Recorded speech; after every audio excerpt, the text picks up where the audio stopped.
So recently I reinstalled Battlefront 2 after getting a bit burnt out with the other shooters available right now. And each time I come back to this game, I fall in love with it. Although it had a rough launch with a lot of criticism and hate when it released back in 2017, I'd say it's aged pretty perfectly and delivers a consistently enjoyable experience no matter which game mode you choose to play. If you haven't checked out this game yet and you do enjoy shooters, I would highly recommend you check it out, regardless of if you're a Star Wars fan or not, as it does offer a complete experience, like an all-in-one package in what you'd expect from a shooter. But obviously if you're a Star Wars fan, there's a lot more to enjoy and a lot more to see. So starting off with the most noticeable feature in my opinion about the game after hopping back in for a while was the graphics. So for a 5-year-old game, the graphics hold up extremely well, and this paired with the map design and the atmosphere from these two combining is like leagues above any other map I've played in other shooters. The environments are realistic, the map design is perfect in the sense that it allows you to explore these maps without one area feeling out of place or not as active as others. You can definitely tell that designers put thought into these maps and tested them thoroughly to ensure that combat flow was smooth and didn't fall off in one area, and that it sort of made sense that you could imagine battles happening in these areas and that it'd function in a Star Wars universe in a sense. And for me this led to some incredibly immersive fights that you often don't find in other modern shooters, and if I had to compare it to one, I'd say the atmosphere is similar to that of Battlefield 1, but a bit more futuristic and colourful. So obviously if you have played Battlefield 1, then playing this game would sort of feel a bit familiar in that sense. This is a class-based shooter where you have 4 classes: Assault, Heavy, Officer and Specialist. Assault and Heavy are pretty self-explanatory, it's the same as any other shooter.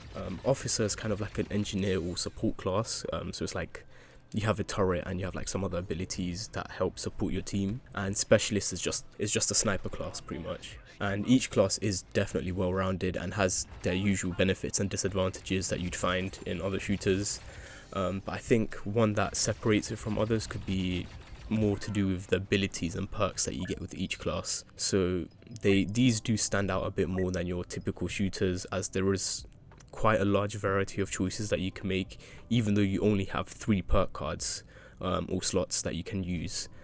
So for example, you could use up one slot to swap your scan dart on Assault, which is one of your abilities, to a flash pistol for example, or use another slot on that class to increase your grenade's radius and reduce its cooldown. And I found that this definitely allows for a lot more different builds or styles of gameplay that you can choose and experiment with to find your specific playstyle, which is pretty refreshing. Although nowadays you do tend to find them a bit more in class-based shooters, I think the fact that it was in 2017 when this game released and they already had a sort of head start compared to other shooters at the time, I think it's definitely a testament to some of the developers, you know, having an insight into the game. I'm waffling, man. Okay, sorry about that, I just started waffling. But yeah. Next, I'd say the guns are also very satisfying to use. Everything definitely feels well balanced. So like the assault rifles, the sort of like burst rifles, I think everything, you could pick up any gun that you thought looked fun or interesting and you'd be able to perform just as well as another weapon in that category. And this paired alongside the abilities that you get with each class, I think it definitely provides like a compact and well-rounded gameplay loop that is definitely satisfying, especially because there's no you know, fast TTK or bad hit reg that you'd get with specific other games that I won't specify. So talking about game modes, I do want to mention that the game does come with campaign, co-op and multiplayer, and this is quite impressive compared to today's standards. Me myself, I haven't played the co-op or campaign, so I can't speak on how well those are, but for multiplayer I definitely found the game modes to be very fun to play. There is quite a variety in modes to play as well as maps, and this can range from conquest-like modes such as Supremacy or Galactic Assault, or to more fast-paced modes like Blast, so it's definitely up to you what you want to play. There's even like some other modes that are a bit more fine-tuned to specific styles of gameplay, such as the Starfighter only mode, if you're a bit more of an aerial combat sort of player, or one of my favourite game modes, Heroes versus Villains, or Heroes and Villains, where you either play in an 8v8 or 2v2 match with only heroes. So the heroes do range from the prequel era through to the original trilogy, through to the most recent trilogy as well. So ranging from like Luke Skywalker, Darth Vader, through to Rey, Finn, Captain Phasma. So it's safe to say there is a large selection of heroes that you can play. This game mode, it was definitely one of the most fun I've had in the game, because I feel like most Star Wars fans have like a certain craving just to get in a Jedi lightsaber duel, and this game definitely can provide that. It's a bit more technical than I thought so. Playing this late recently, I'm like a level 35 or 40 if I had to guess, and I'm going up against people who are like level 400 who have like probably spent hundreds of hours in the game. So it definitely shows that there are people who have put in a lot of time into this game. It does go to show like how many people do enjoy this franchise, that they go back and put in how many hours into this game to perfect their skill. And it's just like really nice that the developers have kind of like made sure people can come back to the game and play if they wanted to. Okay, I kind of did go off on a tangent a bit more, but yeah, pretty much it's a very fun game mode.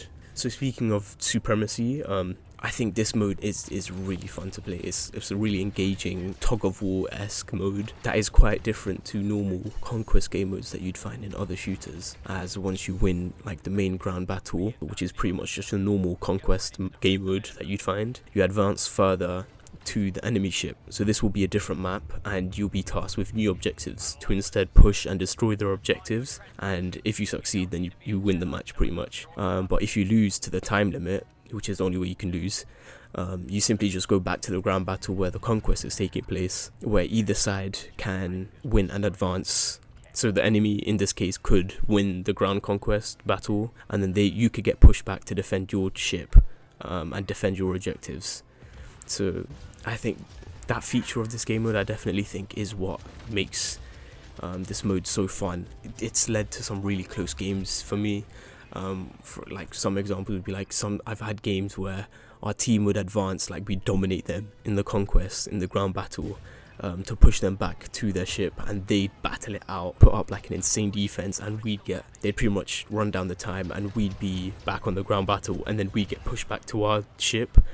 And this kind of like flow of the game it felt really authentic. It was like if you gained momentum on one side, it could lead to you just like fully dominating the other team, whilst also giving the other team like a chance to fight back. This paired along with the extra stress you'd see like heroes running around, like Kylo Ren or like Luke Skywalker just appear around a corner, just start slaughtering your whole team.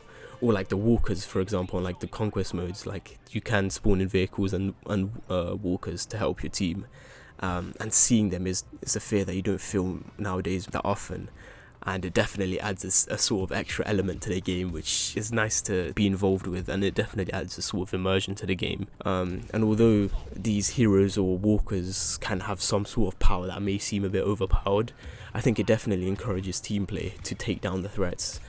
It's just very enjoyable pretty much.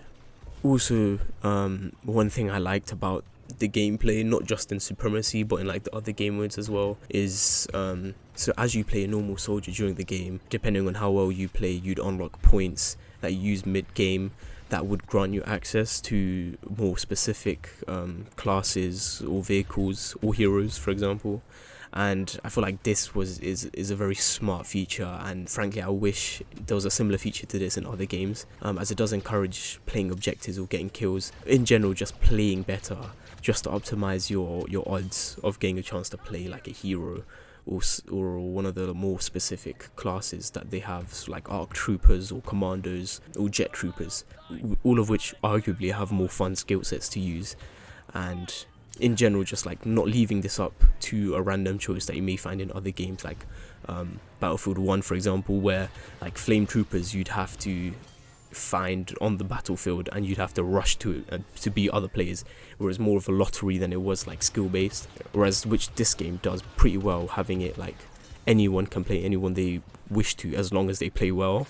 I think it definitely is a nice feature to have. There is also the typical weapon unlocks and cosmetics that you'd find in other shooters as well, where the more often you play a class or a weapon, you unlock attachments for it, and like new weapons that you wish to unlock for the 4 main classes are unlocked through milestones, which mostly just consist of getting kills with a weapon in either multiplayer or co-op. So it's definitely nowhere near as grindy as like Modern Warfare 2, for example.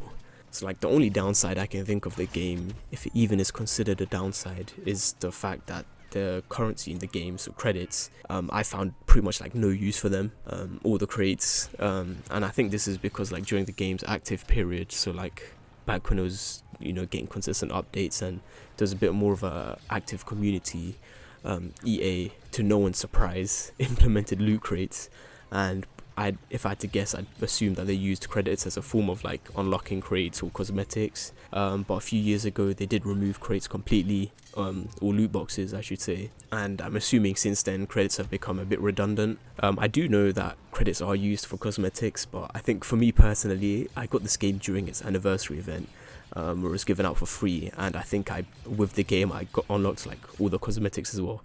So I've literally just got like 150,000 credits just lying around in my account with nothing to use it for. But I'm assuming if you are a new player and you do buy the game now, obviously you'd be able to use the credits to unlock cosmetics. And it is nice to say that like, the cosmetics actually look nice. They do tie in a bit to lore as well, like it's from different periods for some of the heroes. So in general, I'd say Battlefront 2 is definitely a very enjoyable game to play. It's one of the most consistent shooters I've played. Like, you don't really find many faults with it. I haven't encountered any bugs with it. It's mainly just like booting up the game. Sometimes I get like error codes. That's the furthest I've gone to sort of like errors and stuff. But mostly the game is very fun to play. It's very polished, I'd say, at this point. It's not getting any updates anymore. They've completed live service for the game, but even then, it's still got somewhat active community. I think most of the time it maintains above 1,000 players on Steam alone. I'm not sure about console, but I don't normally find any issues loading up the game and joining a lobby. Sometimes it's a bit slow at certain times of the day, but I think in the evening is when it's most active for me. But yeah, I definitely recommend you guys to check it out. Maybe not pay full price because it might be a bit much unless you're like a die-hard fan. But I think the game does go on sale quite often, so you'd be able to catch it on sale for like £5 or £10, which I'd say is definitely worth the price. It's more worth it than like Modern Warfare 2, for example, in my opinion. I hope this review or summary sort of helped inform your choice on this game. Yeah, I'll definitely be playing this game a bit more, and I hope to see you guys in the next video. Hopefully I won't take as long to upload. I've been a bit busy, but yep, I'll see you guys in the next video.